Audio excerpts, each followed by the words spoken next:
What's up, YouTube? Today I got another video for you.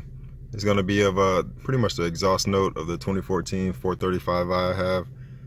And right now I have a catless downpipe, and pretty much the rest of the exhaust is stock. So I still have the resonator and the muffler on there. So here you go.